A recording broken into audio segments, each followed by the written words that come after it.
Hello friends, welcome back to IAS Chaupal. मैं Ashutosh. IAS चौपाल के आज के इस खंड में मैं आपको बताऊंगा कि हिंदी माध्यम के विद्यार्थी किस तरह से कम समय में अपनी तैयारी पूरी कर सकते हैं, उनके लिए क्या क्या पुस्तकें ज़रूरी हैं और वो क्या क्या पढ़ के कम समय में आईएएस की तैयारी कर सकते हैं। तो आइए आज देखते हैं आईएएस तैयारी से जुड़े हुए टिप्स। तो दोस्तों, मैं आज आपको बताऊंगा कि किस तरह आप सिर्फ खुद पर भरोसा करके बिना किसी कोचिंग के सहायता से आप आईएएस बन सकते हैं बिना किसी दिक्कत के। तो ये जानने से पहले हमें सबसे पहले ये जानना होगा कि हमारे मन में जो पहले से परसेप्शन है, जो कि रॉन्ग परसेप्शन है, जो मिथक है, उसे हमें तोड़ना पड़ेगा। सबसे बड़ा जो मिथक होता है, सबसे बड़ा भ्रम जो होता है स्टूडेंट्स के लिए, वो ये मानते हैं कि ये सर्वाधिक कठिन परीक्षा है, ये सबसे मुश्किल परीक्षा है, दुनिया की सबसे मुश्किल परीक्षा यूपीएससी को मानते हैं।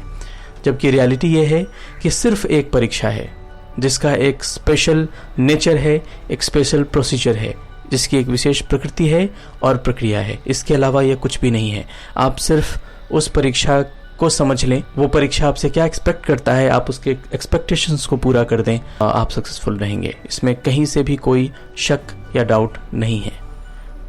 दूसरा एक भ्रम हमारे मन में होता है कि ये सिर्फ टॉपर्स के लिए होता है, जो पढ़ाई लिखाई में बहुत अच्छे होते हैं, बहुत मेधावी होते हैं, बहुत इंटेलिजेंट होते हैं, सिर्फ उन लोगों के लिए होता है। तो मैं आपको रियलिटी बताऊं कि वास्तविकता इसके बिल्कुल विपरीत है। जी हाँ, बिल्कुल अपोजिट। जो अब तक के रिकॉर्ड्स हैं उसमें ये दिखाते हैं जो एवरेज स्टूडेंट्स हैं उनका रेशियो, उनका सक्सेस रेशियो ज़्यादा है। मतलब कि अगर आप औसत विद्यार्थी हैं, बहुत खास आपका एकेडमिक रिकॉर्ड्स नहीं रहा है, तो भी आप 1-2 साल मेहनत करके आप आईएएस बन सकते हैं बिना किसी दिक्कत के।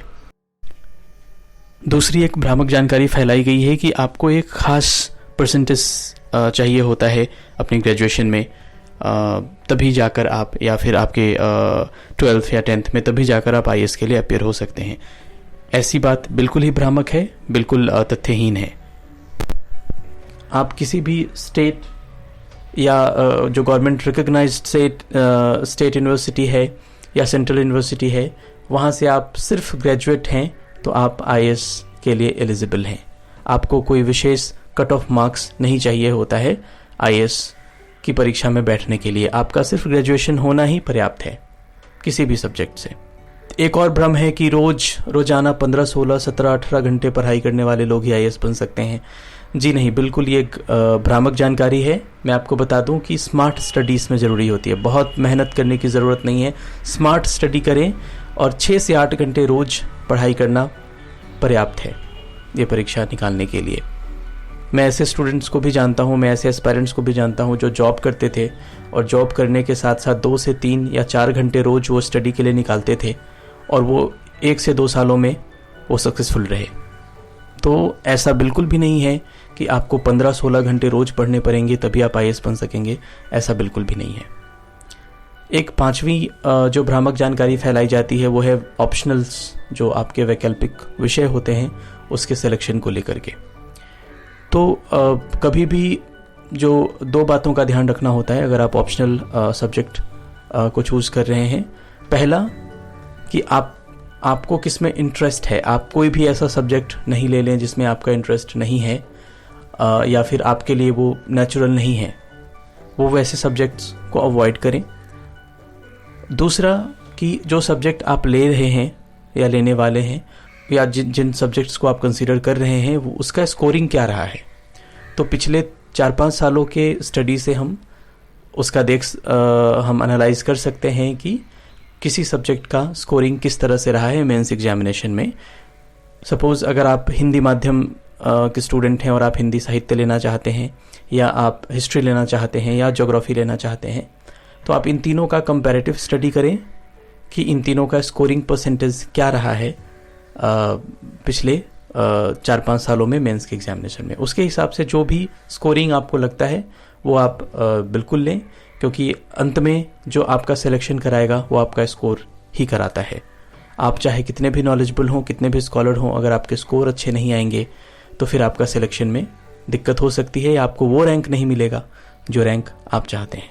तो इसके लिए ऑप्शनल सब्जेक्ट्स के चयन से पहले आप सारे सब्जेक्ट्स के स्कोरिंग को एक बार एनालाइज ज़रूर करेंगे। अब देखते हैं इसके एज लिमिट और अटेम्प्ट्स क्या हैं, जो कि यूपीएससी का नोटिफिकेशन जो इस साल का है 2020 का, उसके हिसाब से जनरल कैटेगरी का जो मैक्सिमम एज लिमिट है वो 32 ईयर्स है, और जो अटेम्प्ट्स हैं मैक्सिमम अटेम्प्ट्स वो 6 अटेम्प्ट्स हैं। ओबीसी के जो मैक्सिमम एज लिमिट है वो 35 ईयर्स, और नंबर ऑफ अटेम्प्ट्स जो अलाउड हैं वो हैं 9 अटेम्प्ट्स। इकोनॉमिक वीकर सेक्शंस का जो मैक्सिमम एज लिमिट है वो 32 ईयर्स है, और नंबर ऑफ अटेम्प्ट्स अलाउड है वो है 6 अटेम्प्ट।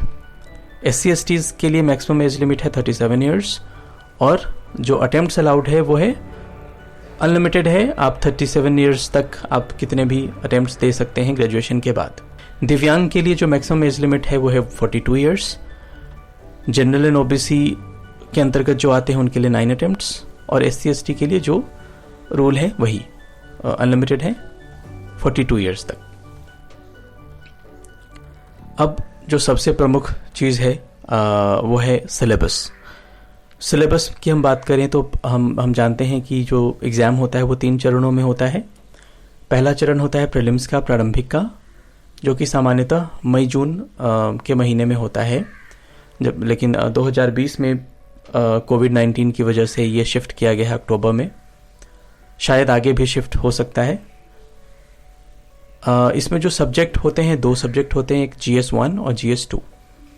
GS1 होता है 200 नंबर के, और GS2 होता है दोनों 200 नंबर के। इसमें नेगेटिव मार्किंग होती है, अगर आप गलत आंसर करेंगे तो आपका 1/3 मार्क्स डिडक्ट होता है।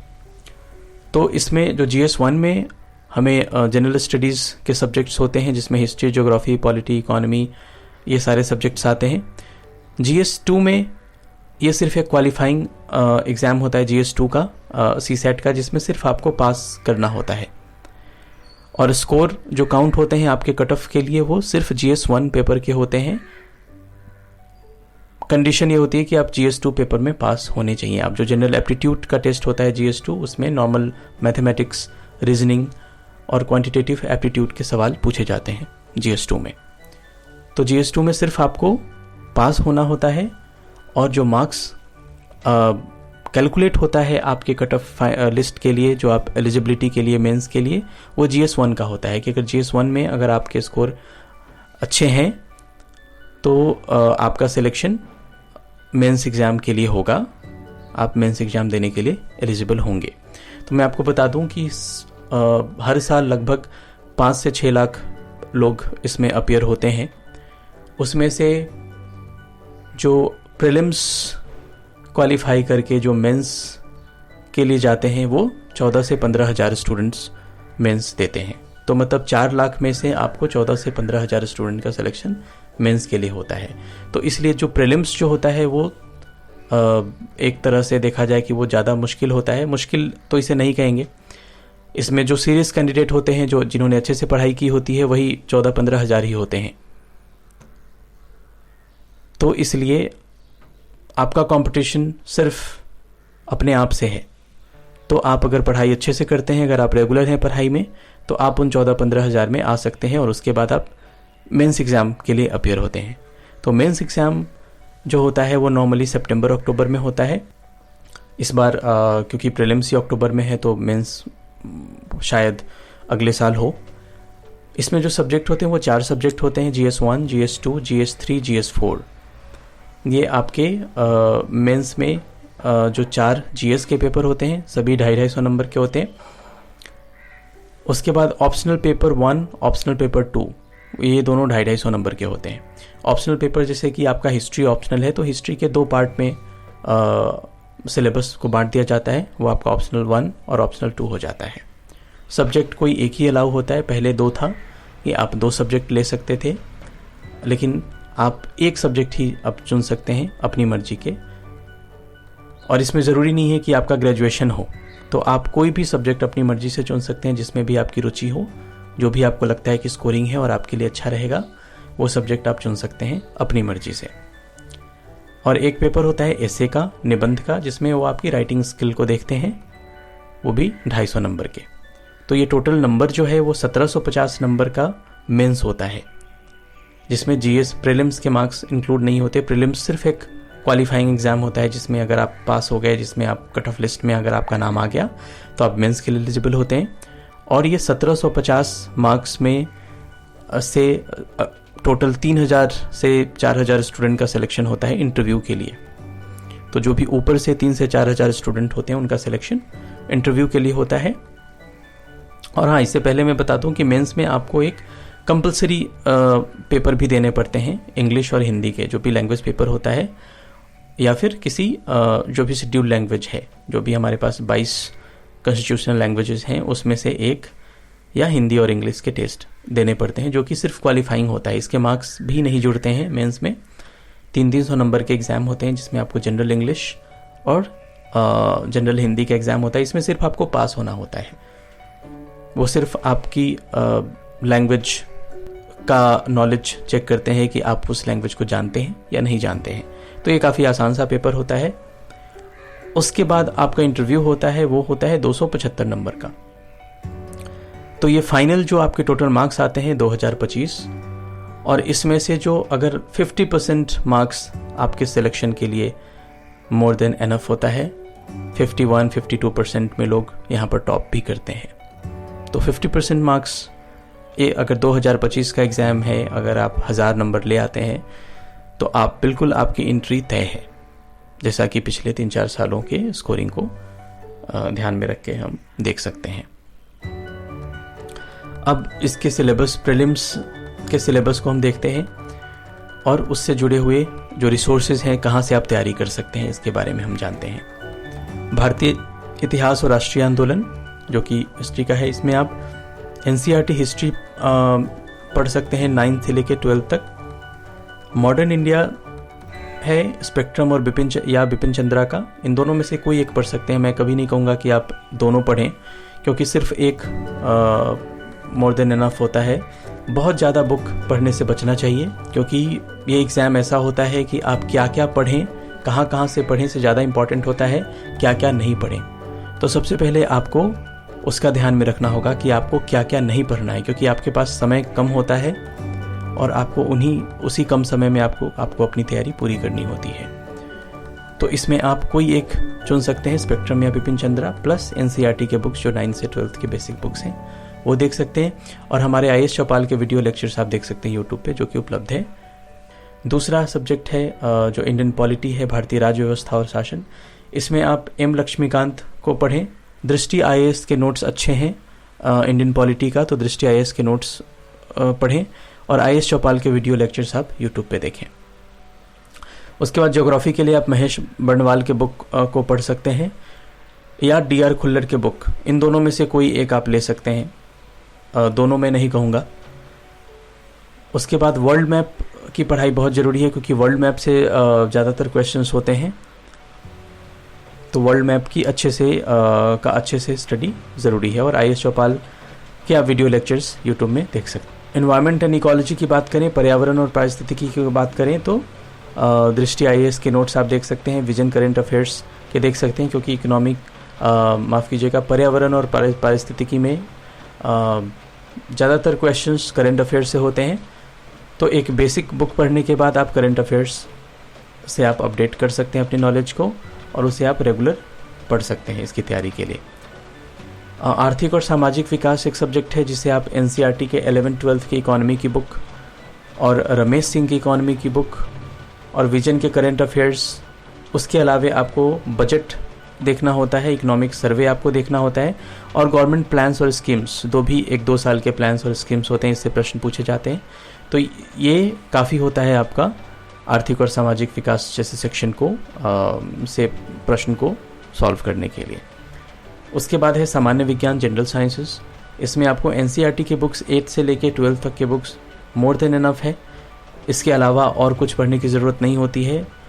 आप इतना बस ये बेसिक बुक्स पढ़ें तो आप आसानी से इनसे पूछे गए प्रश्नों का सही जवाब दे सकते हैं।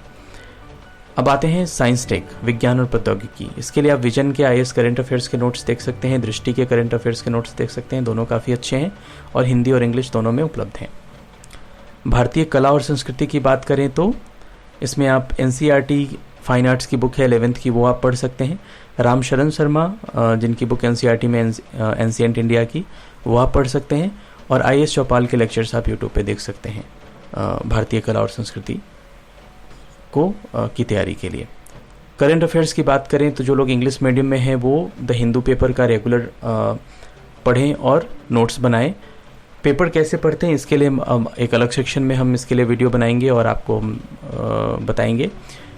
जो हिंदी माध्यम से तैयारी कर रहे हैं उनके लिए दैनिक जागरण का राष्ट्रीय संस्करण आप ले लें और इसमें देश विदेश और जो भी इम्पोर्टेंट सेक्शंस है उसको आप पढ़ें, क्योंकि इसमें ज़रूरत की चीज़ें होती हैं। तो दैनिक जागरण राष्ट्रीय संस्करण जरूर लें जो हिंदी माध्यम से कर रहे हैं तैयारी, और जो इंग्लिश मीडियम से उनके लिए मैं सजेस्ट करूँगा कि द हिंदू आप पढ़ते रहें। उसके अलावे आप विजन और दृष्टि के करंट अफेयर्स के नोट्स ले सकते हैं, जो कि करंट अफेयर्स के लिए बहुत इंपॉर्टेंट है। अब आते हैं पेपर 2 की तरफ। पेपर 2 जैसा कि हमें पता है कि ये एप्टीट्यूड टेस्ट है CSAT का, तो इसमें जो कि सिर्फ क्वालिफाइंग होता है, जिसमें जो प्रश्न की प्रकृति होती है, जो नेचर ऑफ क्वेश्चंस होता है, वो होता है आपका जो इंग्लिश के कॉम्प्रिहेंशन है, सेंटेंसेस हैं, उसके बाद जो नॉर्मल एप्टीट्यूड टेस्ट होते हैं, रीजनिंग होते हैं। तो ये सारे आप RS अग्रवाल के क्वांटिटेटिव एप्टीट्यूड के बुक से कर सकते हैं कंप्लीट। ये दोनों माध्यम में आता है, इंग्लिश और हिंदी दोनों में उपलब्ध है। और प्रीवियस ईयर के सॉल्व पेपर्स आप UPSC का ले सकते हैं, डाउनलोड कर सकते हैं UPSC की वेबसाइट से, और आप उस पर वो पढ़ के आप प्रैक्टिस कर सकते हैं। तो ये था हमारे आज का एपिसोड, जिसमें हमने बताया कि आप IAS की तैयारी कैसे कर सकते हैं। आप खुद पे भरोसा रखें, बस इतने सारे रिसोर्सेज को फॉलो करें और आप 1 साल की मेहनत में आप बिल्कुल IAS बन सकते हैं, आपको कोई नहीं रोक सकता है। तो दोस्तों, अगले वीडियो में हम बात करेंगे मेंस एग्जामिनेशन की और एग्जामिनेशन की स्ट्रैटेजी की। तो आपको ये वीडियो कैसा लगा आप कमेंट सेक्शन में ज़रूर बताएं, और हमसे जुड़े रहने के लिए हमारे वीडियो को लाइक करें, सब्सक्राइब करें और बेल आइकन को ज़रूर दबाएं। और अपने सजेशंस और सुझाव आप कमेंट सेक्शन में दे सकते हैं, ताकि हम अपना वीडियो आपके सुझाव को ध्यान में रख के बना सकते हैं। Thank you so much. Thank you for watching.